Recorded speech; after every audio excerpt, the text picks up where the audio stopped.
Assalamualaikum warahmatullahi wabarakatuh. Kalau kita mendengar kata kritik, kadang-kadang kita merasa alergi. Karena artinya ketika orang mengkritik kita, kita merasa ada yang kurang dari kita dan kadang kita tidak terima dengan kritik tersebut. Atau kita sendiri suka mengkritik orang lain karena menurut kita apa yang ada pada orang itu tidak pas, tidak tepat, lalu kita mencoba memberikan kritik dengan tajam terkadang, ya, sehingga orang yang dikritik itu tidak merasa terima dengan kritik kita. Sebaliknya, hal itu juga bisa terjadi orang yang melakukan hal yang sama terhadap kita. Kalau kita lihat dalam Kamus Besar Bahasa Indonesia, kritik itu sebenarnya tanggapan atau kecaman. Secara terminologi diartikan sebagai penilaian terhadap sesuatu, proses analisis dan evaluasi terhadap sesuatu untuk meningkatkan pemahaman. Sebenarnya kalau kritik itu dilihat dari kacamata ilmu, itu sesuatu yang baik sesungguhnya. Tidak ada yang salah dengan kritik. Tapi dalam kehidupan kita di dunia ini, orang kadang-kadang memang tidak suka dikritik, ya. Bahkan orang marah kalau dikritik. Tapi kita sendiri terkadang suka mengkritik, ya. Dan orang juga marah dengan kritikan kita. Nah, lalu bagaimana sesungguhnya kita melihat sisi positif dari kritik itu? Yang pertama, bila ada orang yang mengkritik kita, berarti dia adalah pengamat kita. Jadi dia seorang pengamat yang selalu mengamati cara bicara kita, selalu mengamati perilaku kita atau attitude kita, sehingga dia karena sering melakukan pengamatan lalu memberikan kritik. Wah, kamu bicaranya itu nggak tepat, itu yang benar tuh begini gitu. Atau dia mengatakan, kamu nih kalau menyampaikan pandangan seenakmu saja, lihat dong. Kadang-kadang dengan marah juga kan. Lalu ketika dia mengkritik kita dengan cara seperti itu, anggap saja dia sebagai pengamat kita. Kenapa kita menganggap positif terhadap dia sebagai pengamat kita? Kita lihat bahwa dia sesungguhnya nggak ingin melihat kita kurang. Oh, kamu kurang dalam hal ini, kamu kurang tepat bicara seperti ini, kamu nggak pas bicara seperti ini. Sehingga dia ingin sebenarnya kita sempurna, ya. Jangan ada kesalahan, jangan ada kekurangan. Nah, kalau kita mengambil sisi positif ini, maka orang lain yang menjadi pengamat gratis kita itu, kita ambil sisi positifnya. Oh, ini kita nggak perlu marah kalau kita diamati orang, lalu orang memberikan kritik terhadap kita. Ya, selama ini kan ketika gaya kita, penampilan kita, cara bicara kita diamati oleh orang, lalu dikritik oleh orang, kita kan marah. Memang kamu lebih baik dari saya kan seperti itu. Kamu juga lebih parah dari saya, mending juga saya. Nah, ini kita hindari. Apa yang disampaikan oleh orang tersebut, kita anggap itu adalah bentuk rasa sayang dia terhadap kita. Dia perhatian pada kita sungguhnya. Itu rasa perhatian dia terhadap kita. Dan yang kedua adalah ketika ada orang yang mengkritik kita, lalu memberikan kritik yang pedas sekalipun terhadap kita ambil sisi positifnya dengan, ya, saya tidak perlu susah-susah menyuruh dia, saya tidak perlu susah-susah membayar orang untuk mengkritik gaya saya, pemikiran saya. Ternyata sudah ada orang yang menempatkan dirinya atau memposisikan dirinya sebagai pengkritik saya. Maka kalau kita menganggap hal itu sebagai sesuatu yang lumrah terjadi, ya artinya kita ambil sisi lain dari kritik yang diberikan oleh orang itu, karena orang itu sudah mengkritik kita secara free, secara gratis. Lalu nanti kritik-kritik dia itu kita tidak lanjuti, ya. Oh iya, barangkali apa yang saya lakukan ini kurang pas, mungkin cara bicara saya kurang tepat, sehingga saya harus merubah gaya saya, sehingga kekurangan saya yang disampaikannya tadi atau tanggapannya terhadap apa yang saya lakukan atau kecaman yang dia lakukan terhadap saya anggap itu sebagai sesuatu yang harus saya tindak lanjuti. Toh dia tidak saya suruh untuk mengkritik saya. Toh saya tidak harus perlu membayar dia untuk memberikan kritik terhadap saya. Yang ketiga, kalau ada orang yang mengkritik kita, ini salah satu cara atau jalan untuk meningkatkan kualitas diri. Dalam kehidupan kita ini, kita ingin selalu meningkatkan kualitas diri kita dari hari ke hari. Kita ingin hidup kita hari ini lebih baik dari hari kemarin. Dan kita ingin hidup kita hari esok lebih baik dari hari ini. Karena kalau kita hari ini lebih buruk dari hari kemarin, lalu hari esok lebih buruk dari hari ini, kita adalah orang yang merugi. Karenanya ketika ada orang yang memberikan kritik kepada kita, kita ambil sisi positifnya bahwa kritik yang dia berikan itu adalah dalam rangka meningkatkan kualitas diri kita. Berarti banyak hal yang perlu saya sempurnakan dari diri saya. Banyak hal yang perlu saya benahi dari ucapan dan tindakan saya. Banyak hal yang perlu saya lakukan untuk menjadi orang yang lebih baik ke depannya. Nah, kalau kritik yang diberikan orang itu kita beri respon dengan cara seperti ini, itu akan bernilai positif bagi kita.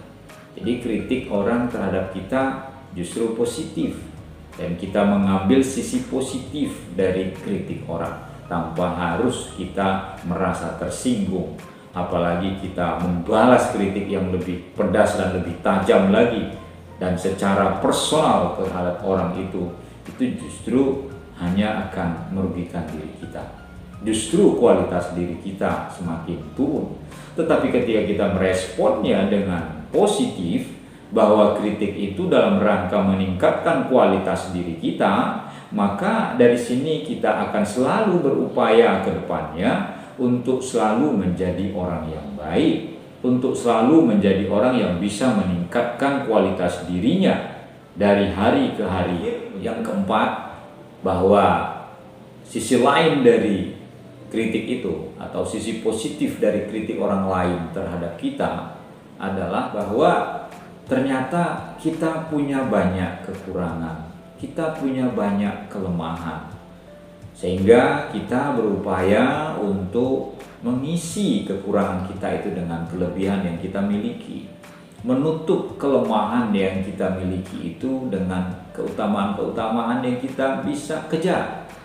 Karena sesungguhnya ketika orang mengkritik kita itu artinya ada sisi yang lemah dari kita, ada sisi yang kurang dari kita, sehingga kita belajar dari kritik itu agar kita sadar banyak hal yang harus kita lakukan, banyak hal yang harus kita benahi dalam kehidupan kita. Nah, lalu bagaimana kritik dilihat dalam pandangan Islam? Yang pertama adalah ketika kita menjadi pengkritik atau kita dikritik. Kalau kita menjadi pengkritik, jadilah kita pengkritik yang ikhlas, tanpa tendensi. Kritik itu kan ada yang sifatnya membangun. Sehingga kalau kita mengkritik teman kita dan kita ikhlas dengan kritik itu, ya, tanpa harus kita marah, ya. Dan begitu juga saat kita menyampaikan kritik itu, kita ikhlas, tidak ada tendensi apa-apa.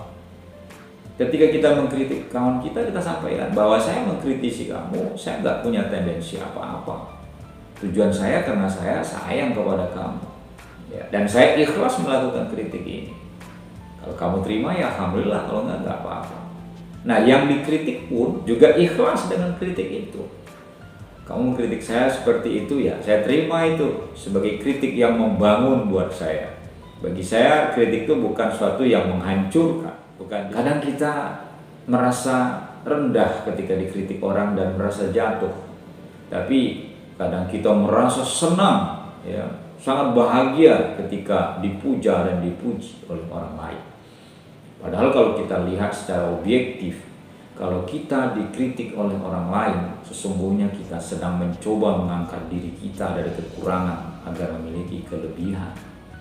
Tapi sebaliknya ketika kita dipuja oleh orang lain dan dipuji oleh orang lain, sesungguhnya orang itu bisa saja menjatuhkan kita dengan pujian itu, atau kita larut dengan pujian itu sehingga kita lupa diri. Banyak orang larut karena pujian, senang dipuji, begitu nggak dipuji dia nggak suka, dia marah-marah. Nah, pujian baginya justru menjatuhkan. Kalau kita dipuji ya alhamdulillah dan sikapi dengan biasa. Kalau kita dikritik, alhamdulillah kita ambil sisi positif dari kritik itu. Tapi lakukan itu semua dengan ikhlas, tanpa tendensi negatif di dalam. Yang kedua adalah mengkritik itu dengan ilmu. Jadi kalau kita mengkritik orang, pandangan orang, menanggapi cara pandang orang, itu dengan ilmu, dengan analisa, ya, kritik analisis. Jadi dengan analisis kritis. Jangan kita hanya sekedar mengkritik tapi karena kebencian kita, ketidaksukaan kita. Tetapi kita berdasarkan ilmu. Saya memberikan kritik terhadap ini. Misalnya kita mengkritik sesuatu kebijakan, apakah itu kebijakan orang tua kita, apakah itu kebijakan organisasi kita, lalu kita tidak sesuai dengan kebijakan tersebut, lalu kita memberikan kritik kita. Nah, kritik yang kita berikan itu harus dengan konsep ilmu. Misalnya kita mengatakan seperti ini, bahwa menurut saya apa yang kamu lakukan itu kurang tepat karena bacaan saya tentang itu seperti ini. Nah, monggo kalau kamu suka atau kamu sesuai dengan saya, tidak apa-apa. Tapi kalau enggak, nah kan enak. Ketika orang memberikan kritik itu, dia memakaikan mengkritik itu dengan ilmu, dengan teori gitu. Jadi kritik itu mestinya dibalas lagi dengan kritik yang membangun juga, ya. Jadi kalau kita misalnya berdebat dengan orang, lalu kita mengkritik orang dalam debat itu, jangan yang kita kritik itu personalnya, kepribadiannya, ya, kan sering kita ketika kita mengkritik orang, lalu dari konsep keilmuannya kita nggak mampu untuk mengkritik, lalu yang kita kritik tubuhnya, lalu yang kita kritik itu karakternya. Nah, ini yang nggak boleh gitu. Justru kalau ketika kita mengkritik itu ya kritik dengan ilmu, ya, adu argumentasi, ya. Sehingga kalau kita mengkritisi seseorang itu dengan sudut pandang keilmuan, ya, dengan cara pandang orang berilmu, ya, ada teori yang kita gunakan, ada argumen yang kita gunakan, maka terlihat bahwa ketika kita mengkritik itu kita bukan orang sembarangan. Nah, dengan demikian, maka jangan sekali-kali kita mengkritik orang hanya asal kritik, hanya asal bunyi, tapi kita mengkritik orang, mengkritisi pandangan orang dengan ilmu yang kita miliki. Adu argumentasi, bukan adu kekuatan kita karena kita tidak suka kepada orang tersebut lalu memberikan kritik pedas yang kadang-kadang kritik itu tidak berdasar dan menyudutkan orang itu secara personal. Nah, ini yang mestinya harus kita jauhi. Lalu yang ketiga adalah Islam mengajarkan kita kalau mengkritik itu lakukan dengan cara yang lemah lembut. Bahasanya yang lemah lembut.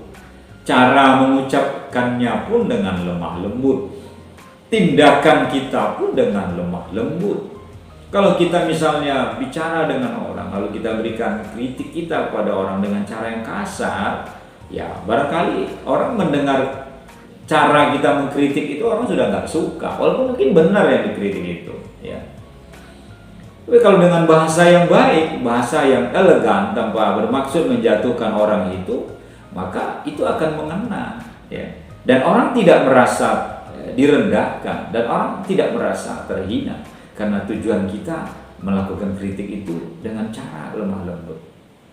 Inilah makna dari firman Allah dalam surat Thaha ayat 44, di mana Allah mengatakan faqula lahu qawlan layyinan la'allahu yatadzakkaru aw yakhsha. Ayat ini sebenarnya secara implisit mengajarkan kepada kita, kalau kita berbicara kepada orang, termasuk kita menyampaikan kritik kita kepada orang, lakukanlah dengan layyina, ya. Lakukan dengan cara lemah lembut, ya. Jangan dengan kekerasan. No violence, tidak ada kekerasan. Kadang-kadang kita selalu menyampaikan kritik, selalu menyampaikan pandangan, selalu menyampaikan ucapan, tanggapan dengan emosi. Ya, kita seakan-akan kayak mau berkelahi dalam menyampaikan pandangan kita. Seakan-akan kita kayak mau adu jotos saat menyampaikan pikiran-pikiran kita. Tidak perlu kan, kadang-kadang kita malu, ada orang-orang yang terhormat, orang-orang terpelajar menyampaikan gagasan, idenya, kritiknya, berkelahi layaknya anak kecil, dan kadang-kadang itu di tempat yang mulia gitu. Tentu kita hindari gitu, ya. Menyampaikan sesuatu itu sampaikanlah dengan cara yang bijak, ya. Salah satu cara yang bijak itu adalah dengan cara lemah lembut. Tidak ada di dalamnya intimidasi, tidak ada di dalamnya kekerasan, tidak ada di dalamnya kecaman yang buruk dan jahat, sehingga orang yang mendengar kritik, orang yang mendengarkan ucapan kita, orang yang mendengarkan tanggapan kita tidak merasa tersinggung, ya. Justru mereka meresponnya dengan positif dan senang dengan cara yang kita sampaikan. Tujuannya apa? Seperti Al-Quran katakan, la'allahu yatadzakkaru aw yakhsha, agar mereka ingat dan takut. Nah, ini kan kalau dalam dakwah kita begitu memahaminya. Jadi kalau mengingatkan orang itu dengan cara yang baik, orang akan sadar. Apa yang kamu lakukan itu tidak benar, ini salah. Oh iya ya, astagfirullah, saya baru ingat, saya baru nyadar. Nah, karena caranya bagus, mereka sadar dan ingat. Ya. Atau kalau mereka takut, oh iya ya, larangan Allah, Allah nggak membolehkan kita melakukan ini. Kan ada orang kan kita nasihati malah marah kan. Kalau kita kritik, kamu melakukan ini karena ini nggak sesuai dengan ini. Oh marah. Kamu tahu apa? Saya lebih tahu dari kamu, gitu kan? Dia nggak berpengaruh dengan apa yang kita ingatkan itu.